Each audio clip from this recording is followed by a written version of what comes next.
Exercise 4.2 प्रश्नावली 4.2 का जो कि द्विघात समीकरण का है, क्वाड्रेटिक इक्वेशन। इसका आज हम क्वेश्चन नंबर 4 देखेंगे। 4 इसमें क्या कह रहा है, दो क्रमागत धनात्मक पूर्णांक ज्ञात कीजिए जिनके वर्गों का योग 365 हो। मतलब हमको दो संख्या निकालना है, क्रमागत धनात्मक पूर्णांक। क्रमागत मतलब एक के बाद दूसरा, जैसे कोई एक संख्या है उसके जस्ट आगे एक अगला संख्या, तो उस तरह का दो संख्या निकालना है जिनके वर्ग, जिनका स्क्वायर करें तो उन दोनों का योग कितना हो, 365 हो। ठीक, कॉपी पर चलते हैं हम। तो कॉपी आ गया। देखिए इसमें हम क्या करेंगे, दो धनात्मक पूर्णांक चाहिए, वो दो भी क्रमागत होना चाहिए। तो हम पहला क्या करेंगे, पहली धनात्मक संख्या इसको मान लेंगे हम कुछ x। ठीक, अब इसमें वो प्रश्न में क्या कर रहा है, क्रमागत धनात्मक पूर्णांक चाहिए। क्रमागत मतलब इसके जस्ट एक अगला होना चाहिए, ठीक ना। तो धनात्मक क्रमागत का मतलब क्या होता है उसको पहले समझ लेते हैं। जैसे कोई एक संख्या 10 है, इसका क्रमागत कहेगा तो 10 + 1 यानी 11 होगा। उसी तरह से 12 है कोई, उसका क्रमागत क्या होगा, अगला धनात्मक पूर्णांक, तो उसमें एक जोड़ने के बाद जो प्राप्त होता है वही होगा। तो 12 में एक जोड़ा तो 13 हो गया। तो ठीक इसी तरह से एक संख्या हमने x मान लिया है, ठीक ना। तो इसके जस्ट अगला क्रमागत धनात्मक पूर्णांक क्या होगा, x + 1।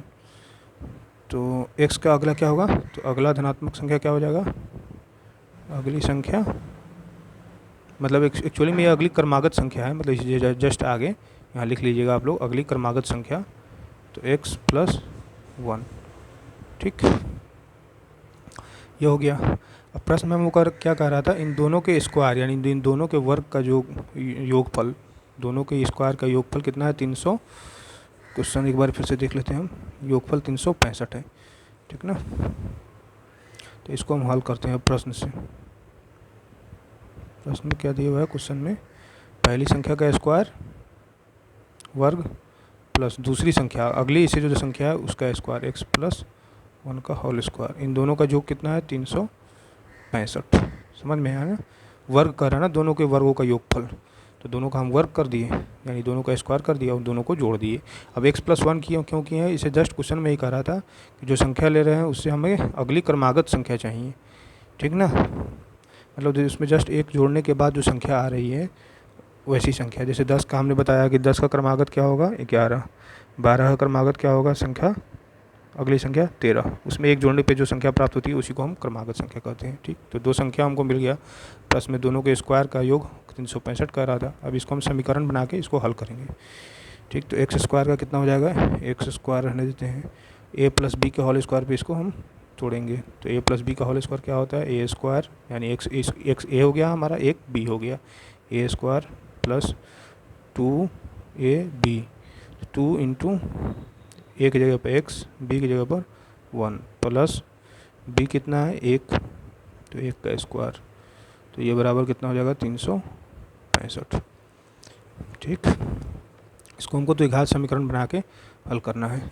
तो अब इसको हम क्या करेंगे, देखते हैं। हमारा यहाँ पे क्या है, x स्क्वायर कितना हो जाएगा, 2x² plus 2 into x into 1 कितना हो जाएगा, 2x प्लस 1 का स्क्वायर कितना होता है, 1, बराबर 365।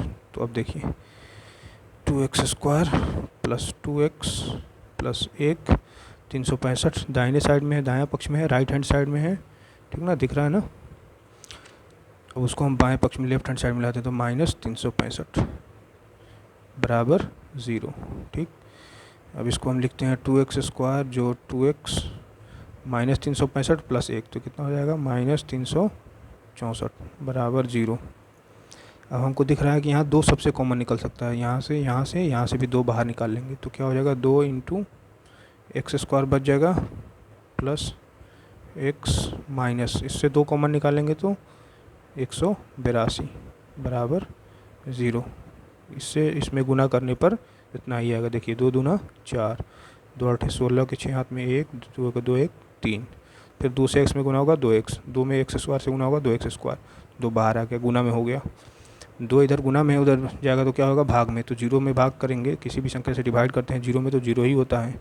ठीक, तो हम 0/2 ना लिख कर डायरेक्ट 0 लिख देते हैं, x² प्लस x माइनस 82 बराबर 0 भागा 2 होगा। 0 में किसी संख्या से हम भाग करते तो क्या होता है, 0 ही रहता है, तो डायरेक्ट 0 लिख लेते हैं।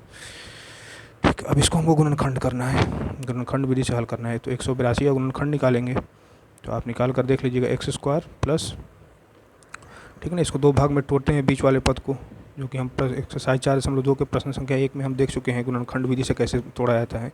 बीच वाले पद को तोड़ा जाता है दो भाग में, उन दोनों पदों का गुणनफल या अंतिम पद और प्रथम पद के गुणनफल के बराबर हो। तो देखिए हम 14x माइनस 13x माइनस 182 इसको लिख सकते हैं बराबर 0। 14x और 13x को गुना करने पे क्या हो जाएगा, ये आएगा हमारा 14x को 13x से गुना करने पे क्या होगा, देखिए 14x गुना 13x, ये रफ एरिया है। 14 में 13 से आप गुना कीजिएगा तो आएगा आपका 182, और x में 1 से गुना होगा एक्स स्क्वायर। ठीक, अब देखिए इसको कैसे तोड़ा जाता है, प्रथम पद क्या है हमारा एक्स स्क्वायर गुना अंतिम पद कितना है माइनस 182, इसको गुना करेंगे तो माइनस 182 एक्स स्क्वायर। ठीक, यहाँ प्लस 14 था माइनस 13 था, तो यहाँ माइनस लगा रहेगा ना, यहाँ माइनस है, तो ये कितना आ गया हमारा माइनस 182 एक्स स्क्वायर, जो कि दोनों बराबर है ना, बीच दोनों के पद को गुना करने पर प्रथम पद और अंतिम पद के गुणनफल के बराबर हो जा रहा है। और फिर दोनों का घटाव कितना हो रहा है, एक्स के बर 14x माइनस 13x कितना हुआ है 1x। ठीक, तो यही गुणनखंड का नियम है। अब इस दोनों से हम क्या करेंगे, x बाहर निकालेंगे, कॉमन निकालेंगे, तो x बाहर निकलेगा कितना हो जाएगा x प्लस 14, इन दोनों से माइनस 13 बाहर निकालेंगे कॉमन, तो x माइन प्लस 14 14 बराबर 0। अब x प्लस 14 यहाँ भी है, x प्लस 14 यहाँ भी है, तो x plus 14 into x minus 13 बराबर 0। ठीक, अब इसको हम 0 से तुलना करेंगे एक बार, फिर इसको एक बार 0 से तुलना, तो x का 2 मान आएगा, x बराबर यहाँ से इसको तुलना करेंगे तो माइनस 14, इसको 0 से तुलना करेंगे तो x बराबर 13।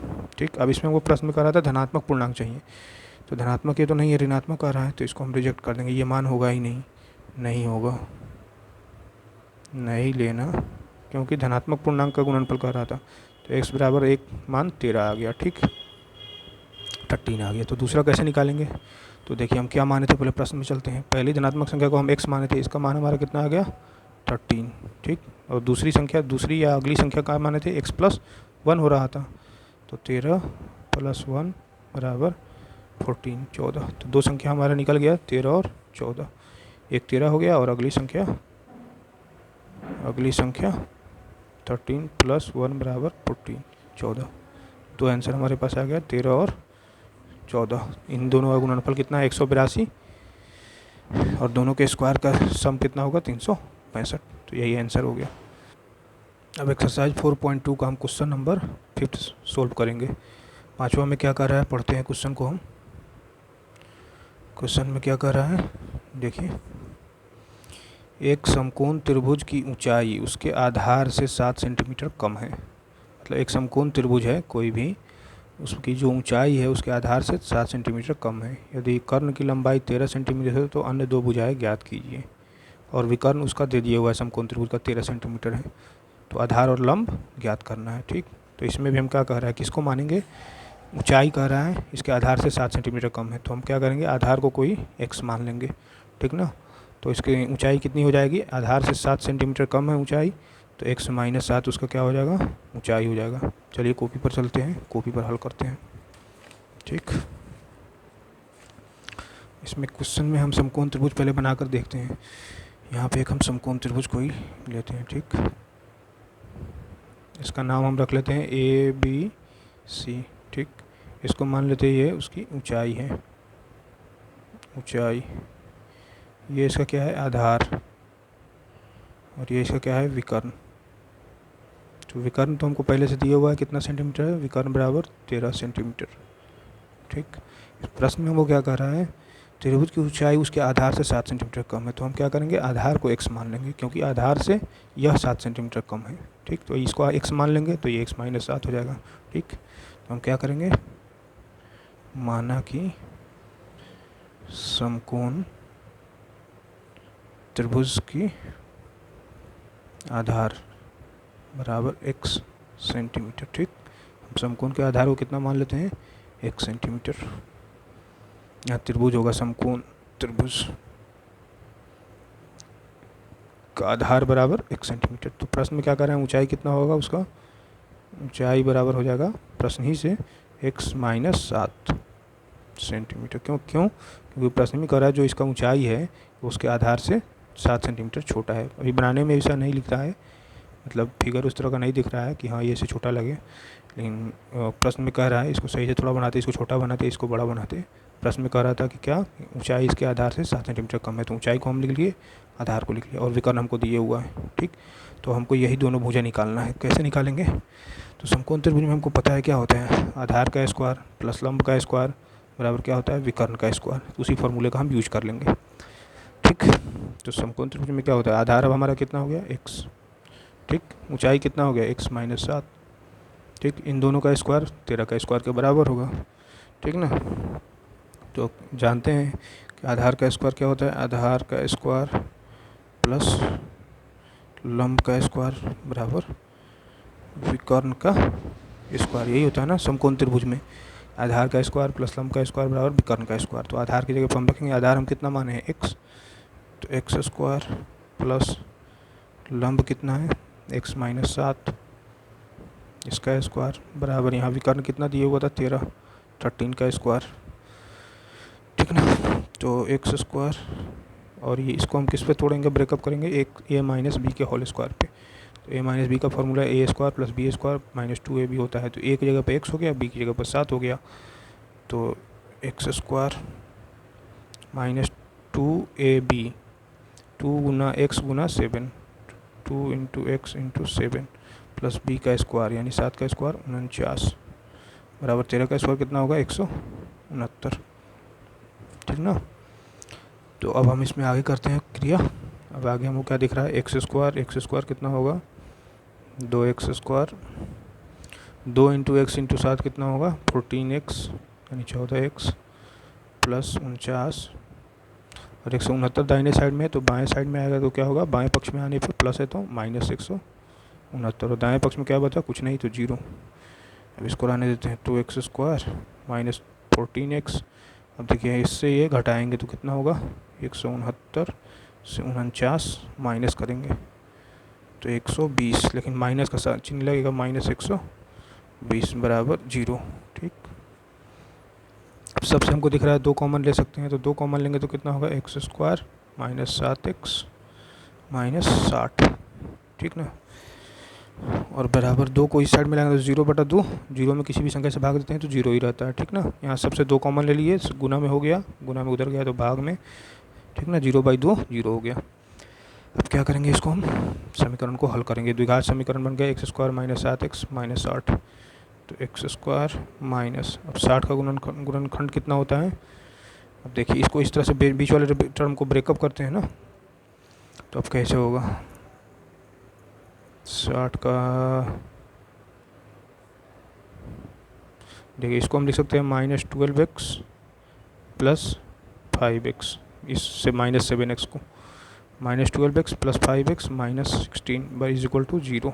ठीक, देखिए माइनस 12x और प्लस 5x इन दोनों को मल्टीप्लाई कीजिए कितना होता है, देखिए minus 12x into plus 5x, 12 into 5 minus 60x square, उसे क्या होना चाहिए, प्रथम पद और अंतिम पद के गुणनफल के बराबर। तो प्रथम पद क्या है एक्स स्क्वायर इंटू माइनस 60, देखिए 60 into minus x minus 60x square बराबर हो रहा है ना माइनस 60x स्क्वायर के। तो इसी तरह से तोड़ना है बीच वाले पद को, और माइनस 12x प्लस 5x कितना हो जाएगा माइनस 7x, है ना। तो यही इसका नियम होता है, बीच वाले पद को इस तरह से तोड़ना है कि बीच वाला पद ही रहे जोड़ने या घटाने पे, और दोनों का गुणनफल प्रथम पद और अंतिम पद के गुणनफल के बराबर हो जाना चाहिए। अब क्या करेंगे, इसमें से हम कॉमन लेंगे, तो प्रथम पहले 2 से क्या कॉमन ले सकते हैं, एक्स कॉमन ले सकते हैं, तो यहाँ पे क्या हो जाएगा एक्स माइनस 12 यानी 12, यहाँ से क्या कॉमन ले सकते हैं दोनों से 5, तो x माइनस 12 बराबर 0। ठीक, अब यहाँ भी x माइनस 12 है, x माइनस 12 तो x माइनस 12, ठीक, और यहाँ पे x plus 5 is equal to 0। अब हम क्या करेंगे, इसको हम 0 से तुलना करेंगे और इसको 0 से तुलना, तो इसको 0 से जब तुलना करेंगे तो x बराबर कितना हो जाएगा 12, x minus 12 is equal to 0, तो x इज इक्वल टू कितना हो जाएगा, ये दाहिने पक्ष में जाएगा तो प्लस 12। ठीक, उसी तरह से x plus 5 is equal to 0 से तुलना करेंगे तो x is equal to minus 5। लेकिन इसको हम नहीं लेंगे, क्यों?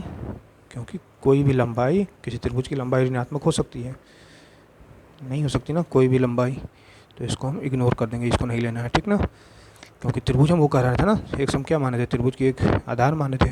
आधार निगेटिव हो सकता है, ऋणात्मक लंबाई हो सकती है, नहीं।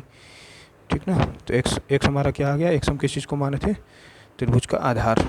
तो आधार हमारा कितना आ गया, 12 सेंटीमीटर। ठीक, तो ऊंचाई कितना हो जाएगा, 12 सेंटीमीटर। ऊंचाई कितना है, आधार से इसके कितना कम था, 7 सेंटीमीटर कम था, तो ये कितना हो जाएगा 12 माइनस 7, तो 12 माइनस 7 5 सेंटीमीटर। तो हो गया, आधार की लंबाई निकल गई 12 सेंटीमीटर, ऊंचाई निकल गया 5 सेंटीमीटर। तो हमारा आंसर क्या होगा, 12 सेंटीमीटर और 5 सेंटीमीटर। आप लोग नीचे लिखिएगा, हम यहाँ समझाने के लिए यहीं पे साइड में लिख दिए। आप लोग नीचे लिखिएगा आधार बराबर यहाँ पे आधार की लंबाई 12 सेंटीमीटर और ऊंचाई की लंबाई 12 माइनस 7 इक्वल टू 5।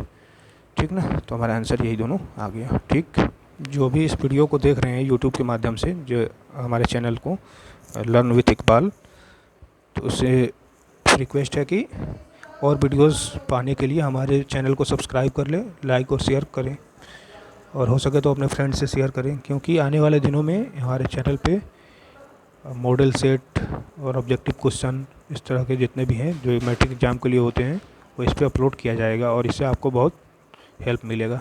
ठीक, थैंक यू।